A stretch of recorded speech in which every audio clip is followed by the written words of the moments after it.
Okay, good evening, everybody, and welcome to the East Lyme Board of Selectmen special meeting. Today is February 26th. We have a fairly full agenda this evening. We're going to talk about the presentation of the boardwalk. As the bid has come in for the construction of the half that is the westerly half that the town is responsible for, to meet up with the easterly half that Amtrak has already built. We'll have a special appropriation discussion with that regard, and then we'll have just a few appointments, and then we'll go into budget reviews after that. So, Ms. Hardy has to leave. Could we know what the bid came in at, please? We're gonna know everything. We're gonna know everything, so. And that'll be open for discussion, and there'll be an opportunity for people to speak and tell us their opinion. So, at any rate, if you'd please join me with the Pledge of Allegiance. I pledge allegiance to the flag of the United States of America, and to the republic for which it stands, one nation, under God, indivisible, with liberty and justice for all.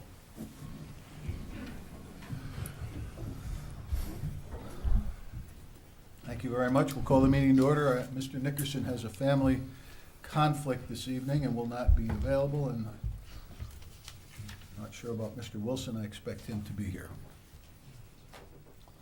First item on the agenda is delegations. Anybody like to speak to the board under public delegations? Mr. Rando. Thanks.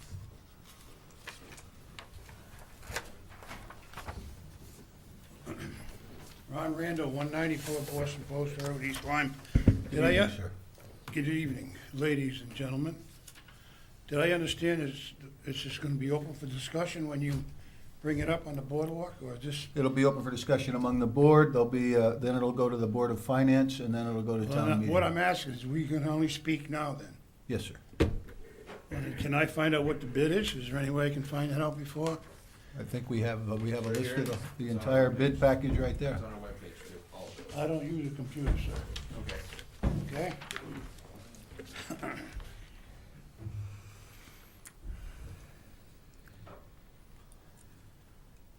Now, you know, as this is public delegations, I can't go back and forth with you. But Yeah, I understand that.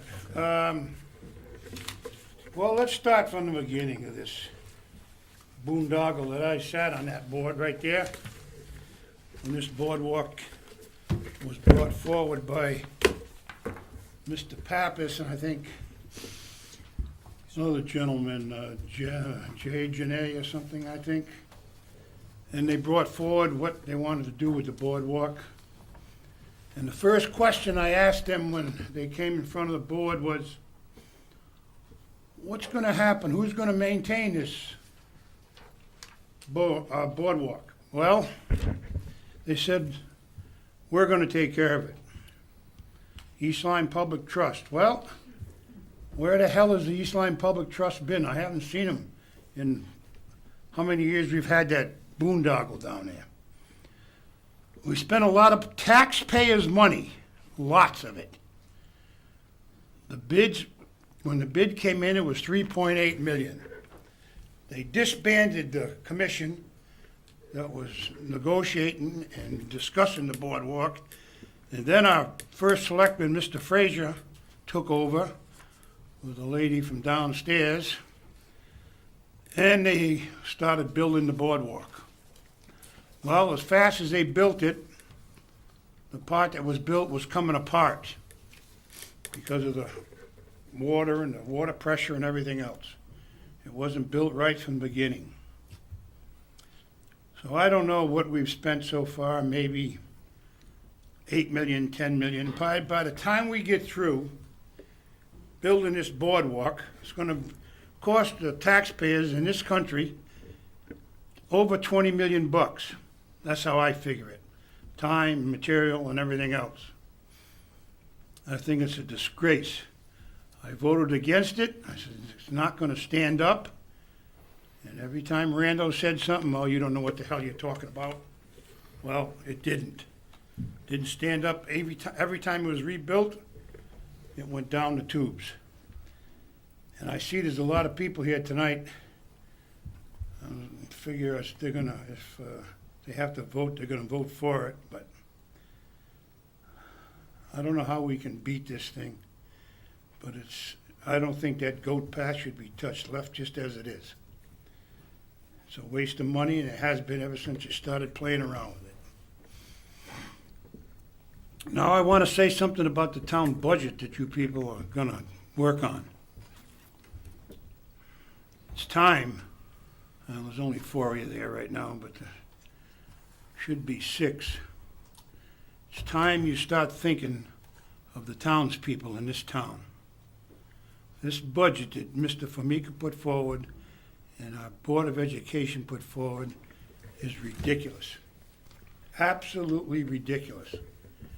You know, I had talked to a woman the other day, came from a friend of mine who towed her car in. She got arrested for driving without her car registered and no insurance. And you know why it didn't have any? Because she had enough money to do 2 things. One was put food on her table for her kids and herself, or register her car and put insurance. She couldn't afford both of them. So she got food for her family, but she got arrested for driving an unregistered car. There's a lot of other people around that are really hurt. If you look in town and there's on the foreclosures, and how many people are in this town are on food stamps? Take a look at that. It's a disgrace the way this town wastes money on ball fields, land that we bought that we didn't need for a water tower, and the water tower went somewhere else. Now it's time that you Democrats in this town get a hold of this board and do something instead of following what's going on all the time. We can't afford it. We can't afford taxes. A woman in Black Point where my son-in-law got married, $43,000 on her house just because she lives on the water. What's across the waterway? Big Bertha. She looks at that every morning. $43,000 taxes. That's absolutely ridiculous. We got problems not only in this town but in the state. We balanced our budget, did we? Well, we borrowed $724 million to balance our budget, and now we got a surplus? We don't have a surplus. We owe money. $64.7 billion for our bonding debt and retirement funds in the state of Connecticut. $64.7 billion. You think you can pay that? Never. The only way you can ever do anything, same with the federal government, claim bankruptcy and start over again. That's the only way. 17 trillion, you can't pay that off.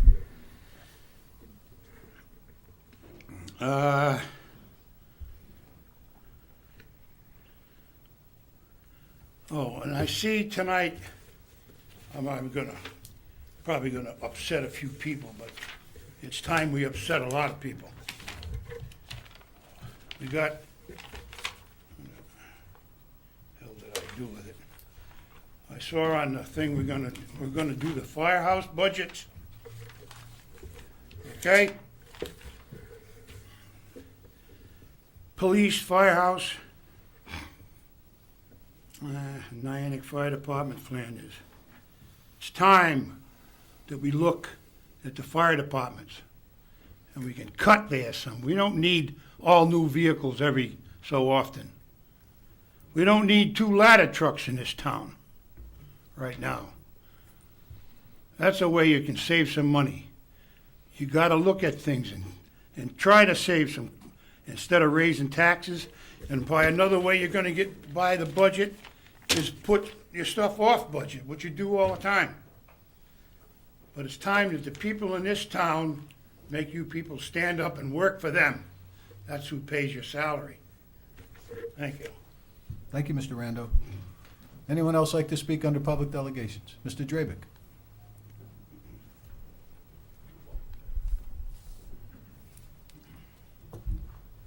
Yeah, John Drabick, 18 Drabick Road.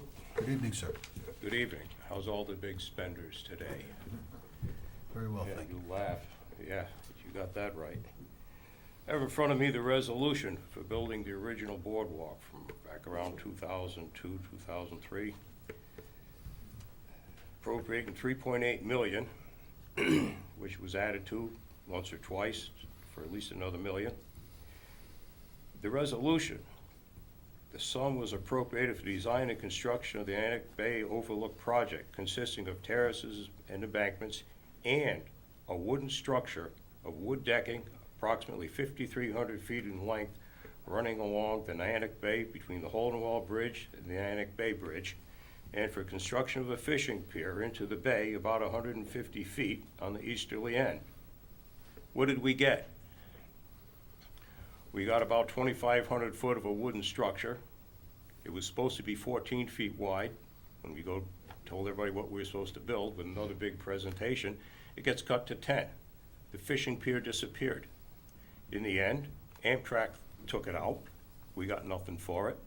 And then we paid Amtrak to replace it with concrete. So you bought that same section, yeah, that's what it is, it's concrete. You bought that same section of boardwalk twice. Okay?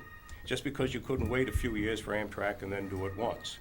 Now, the westerly section, which you folks spent all this time designing, is supposed to be made out of wood or composite material. It was supposed to have been driven on piers so the water could flow underneath, like the section that didn't wash away during the storms on the easterly end.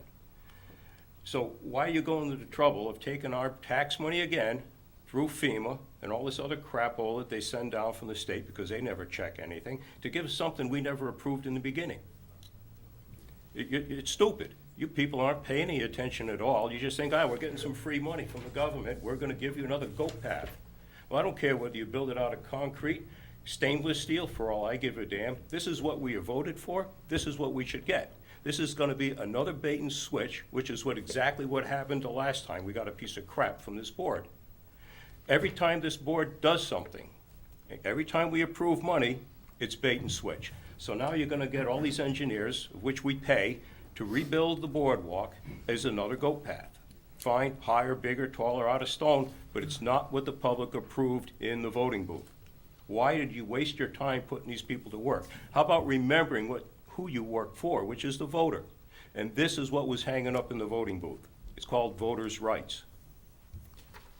Yep, my blood pressure's up. And it happens again and again and again. So we're gonna buy this half again. You threw the money away the first time for the easterly half, the westerly half, you're throwing it away again. Thank you for buying a boardwalk twice over. I think you get the idea. You know, one thing that's never been mentioned, got the letter from Bayer Construction, dated 2003. This is about 4 months after they started construction. You know, get to the center of the letter. It should be noted that this condition, the riprap washing out and undermining the boardwalk, is occurring during the construction of the embankment. However, areas of failure on completed sections of the embankment that are fully armored with riprap to an elevation of 11 feet. Therefore, we feel this condition will recur on the finished embankment as well. We require direction, can't read their writing, from the owner on how to proceed with this project. Additionally, Bayer is spending time and money repairing and rebuilding failed areas. In other words, what's behind them, what they've already built. We request proper compensation for the work allowed by contract. That's where the first $500,000 steep grant, which was supposed to go for the parking lot, covered Bayer to fix what was behind them that was falling apart. Did anybody on this board do anything about it? Your first selectman sat there and told them to continue, because they continued construction till June on something that was falling apart while they were building it. Yet you come to me and tell me FEMA's gonna cover it. No, we approved a wooden boardwalk. That's what we should get. Anything less is a disservice to the community. Now, on a different subject.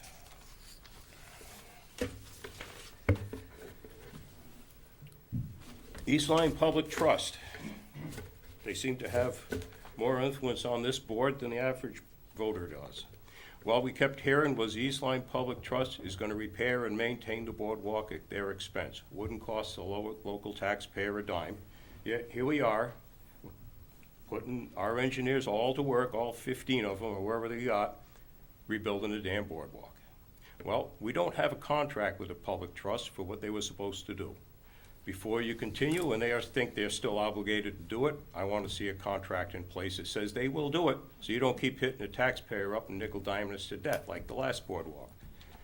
Now, on a separate subject, understand a former town employee up at the highway department hacked into the town computers and hacked into some fellow employees and drained their personal bank accounts.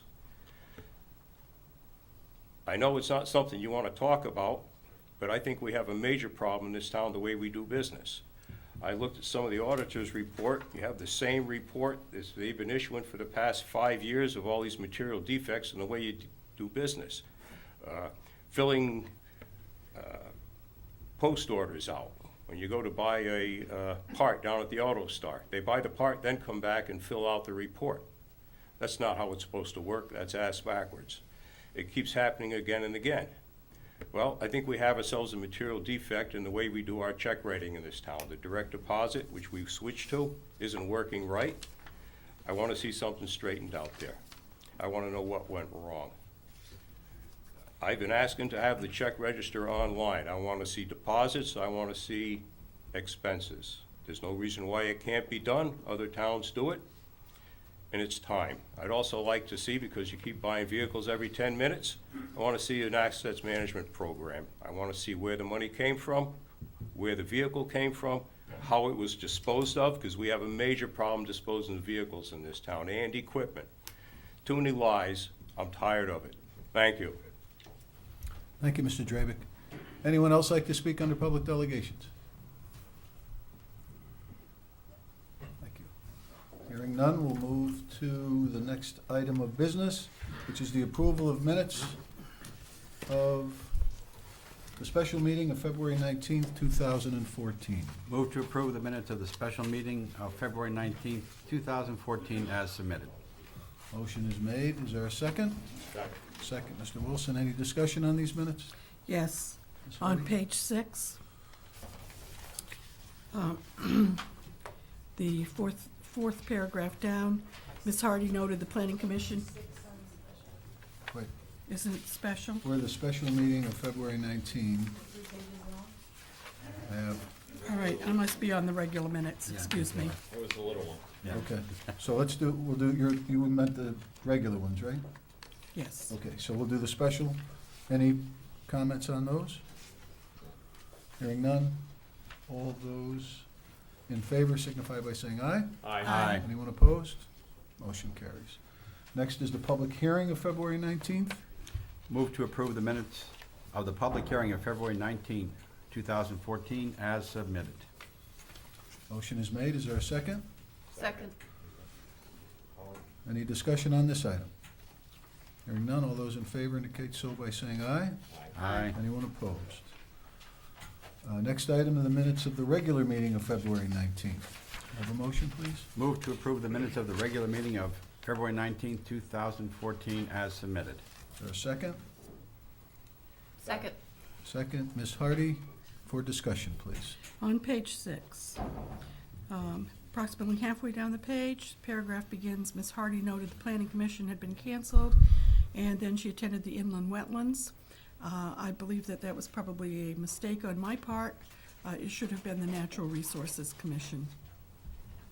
Okay. Change inland wetlands to natural resources. Okay.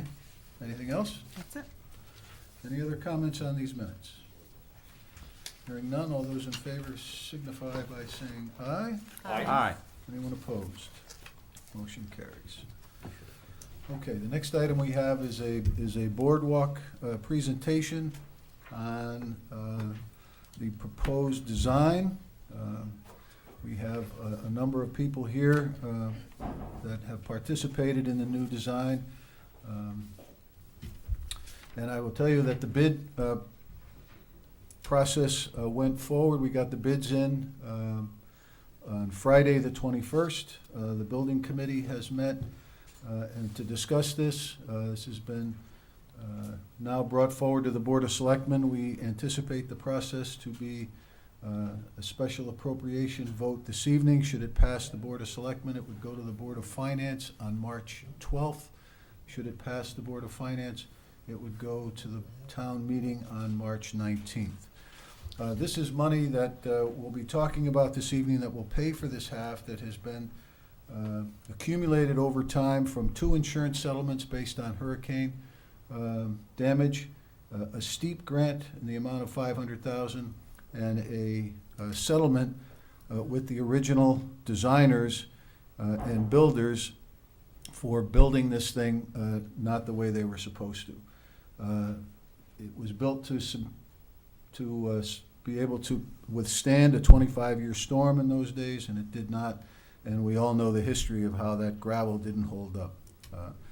Amtrak, when they built their bridge and had to move that bridge 58 feet to the south, dismantled the boardwalk, but was under obligation to build equal to or better than.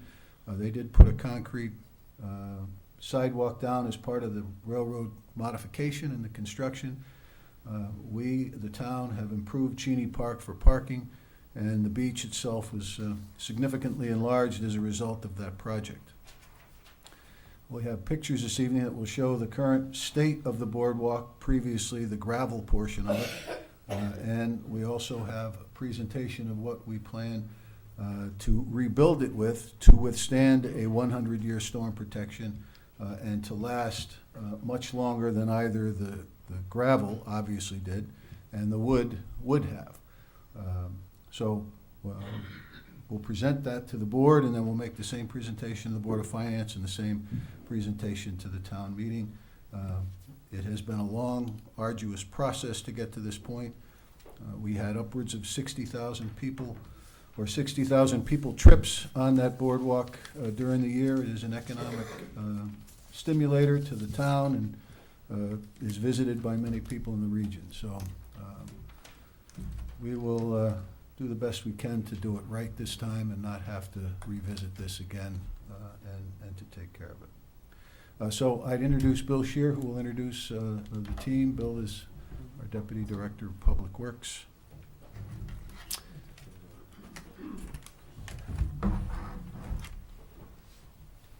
Hi, Bill Shear, Deputy Director of Public Works, and we're here with Rachel Burkhardt from Parsons Brinkerhoff and John Ramsey from Applied Coastal, our consultants that have been retained to design this boardwalk to withstand a 100-year storm. You're all familiar with the issues we've had in the past. It wasn't designed not only to the 25-year, but it was much less than that. So Amtrak's boardwalk is designed to the 100-year.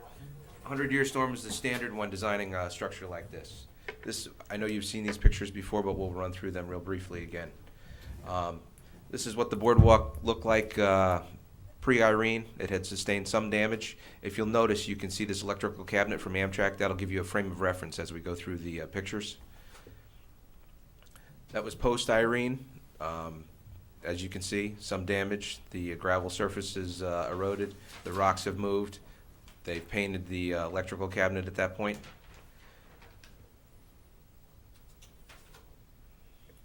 Post-Sandy, there's pretty much, this is in the area of the most devastation. The gravel's all gone. There's remnants of the fence down here in the valley, and the revetment is moved out. So quite a lot of damage. So in our preliminary design sketches, we came up with a very design very similar to Amtrak, using sheet piles. The sheet piles we'll be using are 32 feet long, so that'll be about 20 feet into the ground, 10 feet up. We'll be matching the elevation of...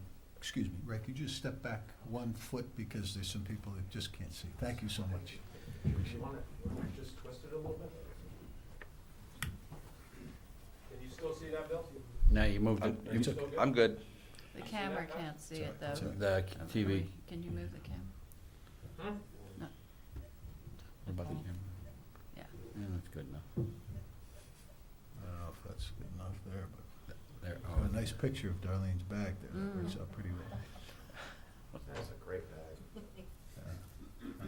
So the goal is to match the elevation of Amtrak's boardwalk, which is 13.5. So the entire boardwalk will be 2.5 feet higher than our previous boardwalk, which gets it up above or into a much better place to deal with waves and higher sea elevations. Now, this was our preliminary concept. We moved on from that.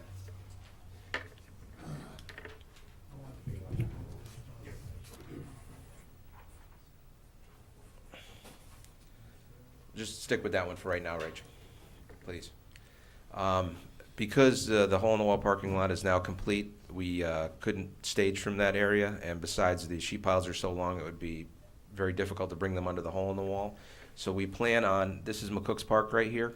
We plan on letting the contractor use the northern portion of the upper McCook's parking lot, just that portion right there.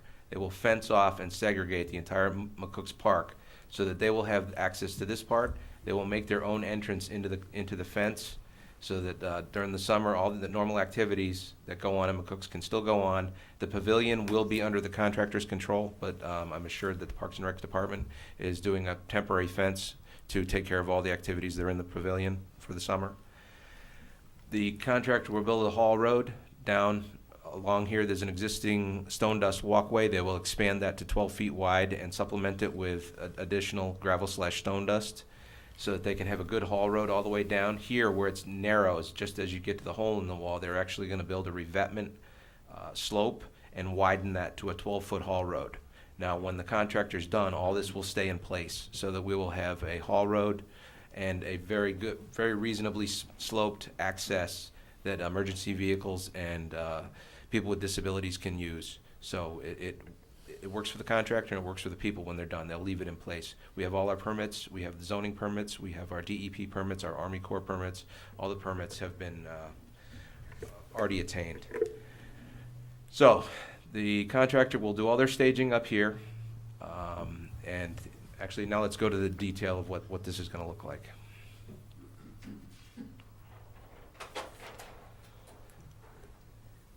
At the hole in the wall, the elevation at the hole in the wall now is lower than the rest of the old boardwalk used to be. We're actually going to raise the elevation at the hole in the wall 2.5 feet. That gets that section up, and then from the hole in the wall moving east, it will slope up 2.5 feet to get to the ultimate elevation of the boardwalk. Now that low portion at the hole in the wall, which will be higher than it is now, is still kind of low. So in the first 150 feet of the boardwalk, we need to build a stone revetment in front of the steel sheet piles. These are the sheet piles right here. That is to break up the wave energy so that the waves won't go crashing over the top of it and causing damage. So the first 150 feet of the sheet pile will have revetment in front of it. The remainder of the boardwalk will just have sheet pile without the revetment. Do we have a detail of that, or? There we go. And that revetment will tie into the existing groin that's there. We'll leave the existing groin just as it is and tow our stones right into it. So now in the bids came in budget, and we had a couple options in the bid so that we could pick and choose what we wanted as a result of the bid. Now, the only two options that are really feasible at this point is we had a base bid, which included the sheet piles are, this is a 10-foot wide concrete sidewalk, and with a fence in the front along the water and a fence in the back to protect us from Amtrak. We had a base bid that did not improve all of Amtrak's revetment all the way up to the track. We had a base bid that basically just towed stones and concreted in behind our sidewalk in order to protect our sidewalk. In a big storm, water would come up over this, wash in the back, and then wash back out. It's the water washing out that causes the problems. So we have in great detail drawn how they would tow those stones in and protect the back of our walkway.